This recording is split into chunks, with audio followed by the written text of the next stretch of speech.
বন্ধুরা, আজকে আমি আপনাদের মাঝে হাজির হয়েছি একটি সুস্বাদু মজাদার রেসিপি নিয়ে। তো এত সুন্দর মজাদার রেসিপি কিভাবে তৈরি করলাম তা আপনাদের সাথে শেয়ার করব। তো মূল পর্বে যাওয়া যাক। এখানে নিয়েছি রেসিপির জন্য কাইলা মাছ, কেউ কাইলা মাছ বলে, কেউ বাউস মাছ বলে, কেউ কালা বাউস বলে। তো ভেজে নেওয়ার জন্য হলুদ আর লবণ নিয়ে নিলাম, ভালো করে মেখে নেব। তো বন্ধুরা দেখো কত সুন্দর করে মাছগুলো আমি হলুদ আর লবণের সাথে মেখে নিয়েছি, একদম মাখানো হয়ে গেছে। তো বন্ধুরা, শীতের সবজি বলে কথা, ইদানিং অনেক সস্তা দরে টমেটোগুলো পাওয়া যায়, খেতেও দারুণ মজা। তো টমেটোগুলো এভাবে লম্বালম্বি করে কেটে দিচ্ছি, এই দেখো। তো যে যেখানে থাকো, যে যেখান থেকে দেখছো, সবাই ভালো থাকো, সুস্থ থাকো, সবার জন্য দোয়া রইল বা আশীর্বাদ রইল। টমেটোগুলো কাটা শেষ করেছি। তো এই যে পেঁয়াজগুলো কেটে নেব, এখানে দুটা পেঁয়াজ নিয়ে নিয়েছি।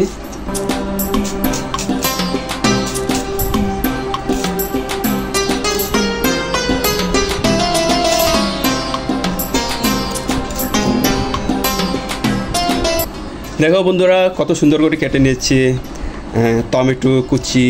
টমেটোগুলো এভাবে লম্বালম্বি করে কেটে নিলাম, আর পেঁয়াজগুলো কুচি কুচি করে কুচিয়ে নিলাম পেঁয়াজগুলো। এই দেখো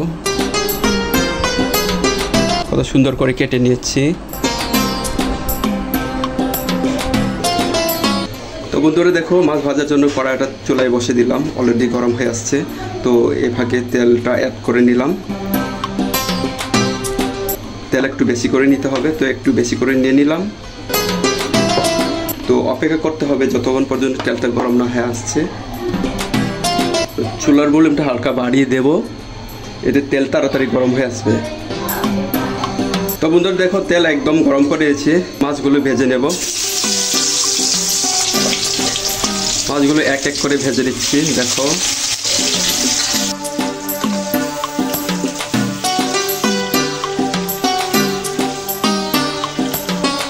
দেখো বন্ধুরা, মাছগুলো এপাশ ওপাশ করে উল্টে পাল্টে কত সুন্দর করে ভেজে নিয়েছি। মাছগুলো উঠে নেব। মাছগুলো ভাজা একদম হয়ে গেছে, মাছগুলো উঠিয়ে নিতে হবে।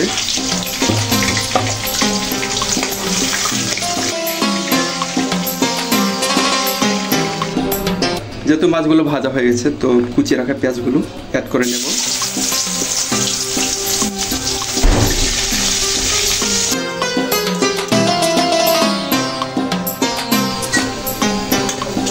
তো পেঁয়াজগুলো হালকা ব্রাউন কালার করে ভেজে নিলাম।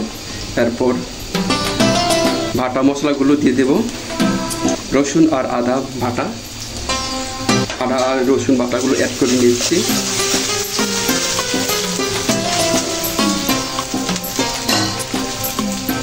স্বাদ মতো লবণ অ্যাড করে নেব। তো লবণ অ্যাড করে নিলাম।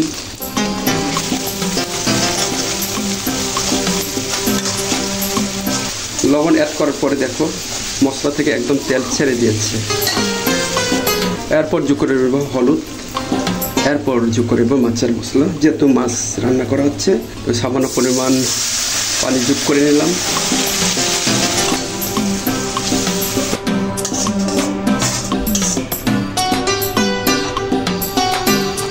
মশলাগুলো যতই ভালো করে কষে নেবেন, তরকারির স্বাদ তার গুণগত মানটা কিন্তু আরও ততই ভালো হবে, খেতে কিন্তু দারুণ লাগবে।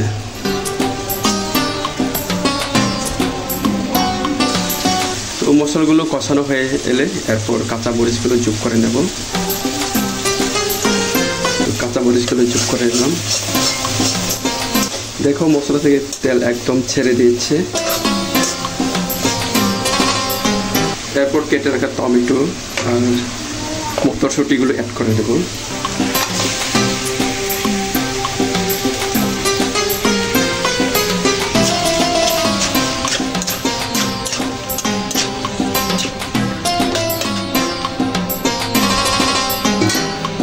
তো কিছু সময়ের জন্য ঢাকনা দিয়ে ঢেকে রাখলাম।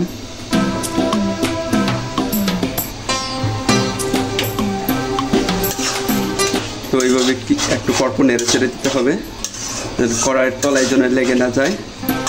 তো কষানো প্রায় হয়ে আসছে।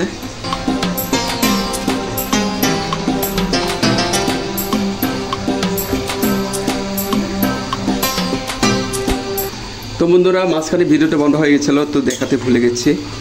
তো টমেটোগুলো কষানো হয়ে এলে পর মাছগুলো অ্যাড করে নিয়েছি। এরপর পানি যোগ করে নিলাম পরিমাণ মতো। তো হালকা ঢাকনা দিয়ে ঢেকে রাখবো কিছু সময়ের জন্য। আমার যে সকল ভাই ও বোনেরা যে যেখান থেকে দেখছে, দূর কিংবা কাছে, সবাই লাইক দিয়ে দেখে নিও। লাইক দিলে মোটিভেট হয়ে ভিডিও করার আগ্রহ জাগে। তো আপনার একটি লাইক আমাকে সামনে এগিয়ে যেতে সাহায্য করবে।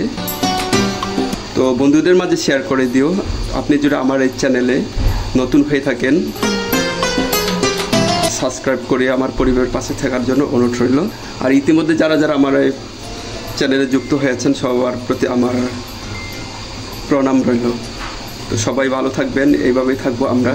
আমিও ভালো আছি, পাশে থাকবেন, কাছে থাকবেন। আমিও পাশে আছি, কাছে আছি, সবসময় থাকবো। আপনারাও থাকবেন ইনশাল্লাহ।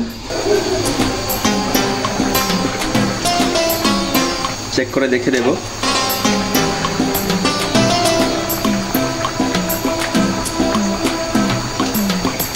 একদম পারফেক্ট।